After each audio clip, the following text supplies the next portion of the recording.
Maawa siya sa atin. Honey, malusog ang baby jewel natin. Pahinga ka na, okay?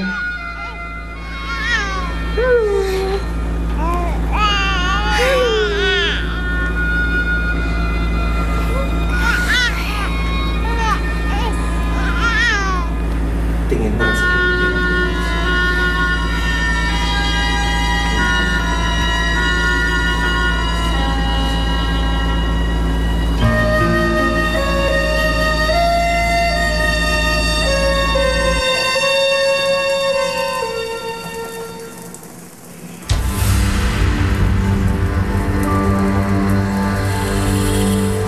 malapit na sa pagsapit ng kabilugan ng buwan.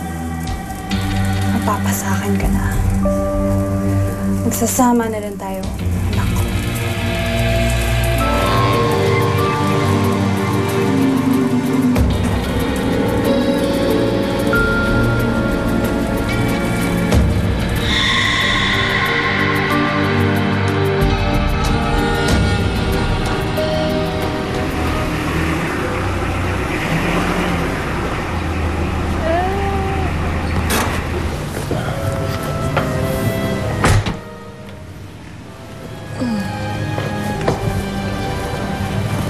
Baby? Ayan na ang baby!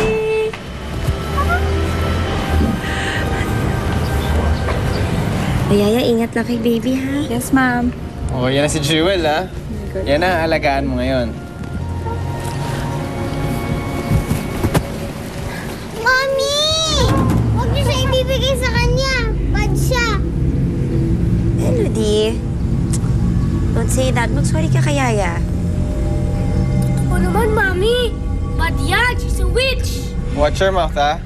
Ano ba nangyayari sa inyo? Mommy, Daddy, bakit ba kasi ayaw niyo maniwala? Yaya is a bad person. Tama na, ha? Tama na. Kayong dalawa. Enough. Honey, I'll handle this. Baka nagsiselos lang siya kay baby. Yaya, baka kailangan na magpahinga ng mom mo. Ikaw na bahala kay baby, ha? Sige po. Narinig niyo po yung sabi ni Sir, di ba? Kailangan niyo magpahinga. Yaya.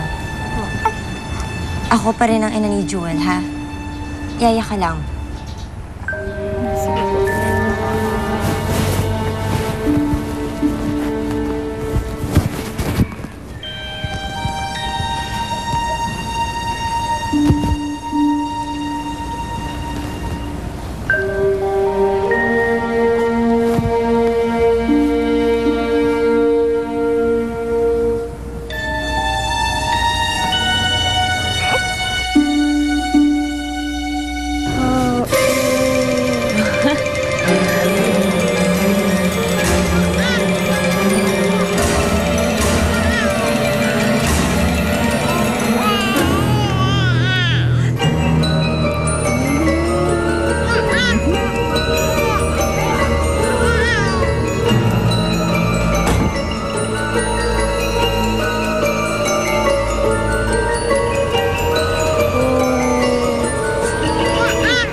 Mo dyan?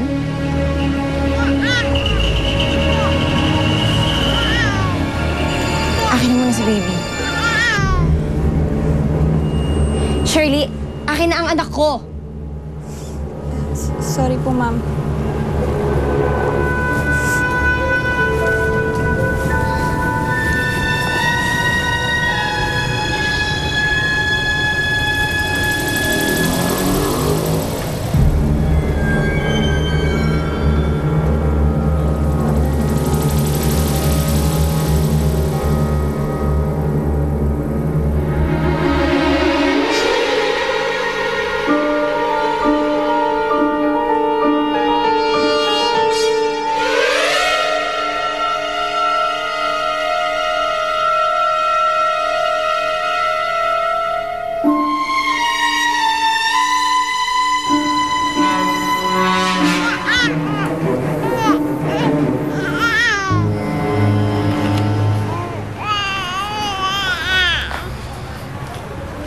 O, kamusta yung mga bata? Okay naman. Medyo may itampo lang kay baby. Pero I double check with Doc, ha? Sabi niya, talaga daw mabait na si Shirley. Pero parang may weird sa kanya kanina. Alam mo, napaparanoid ka lang. Tara, matulog na tayo. Aga pa ako sa office tomorrow, eh.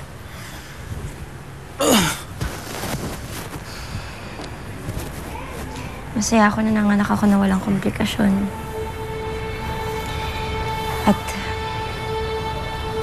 kompleto tayo dito sa bahay na pinag-ipunan natin. Pero Jeff, gusto ko pa talaga sana ipag-bless tong bahay na to. Mas mga kutub ko dito eh. Nag-worry lang ako para sa safety ng mga anak natin.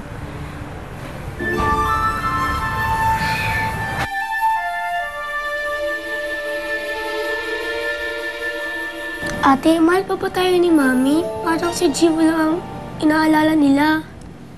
Siyempre, baby pa lang si Jewel. Kaya intindihin na lang muna natin si Mami.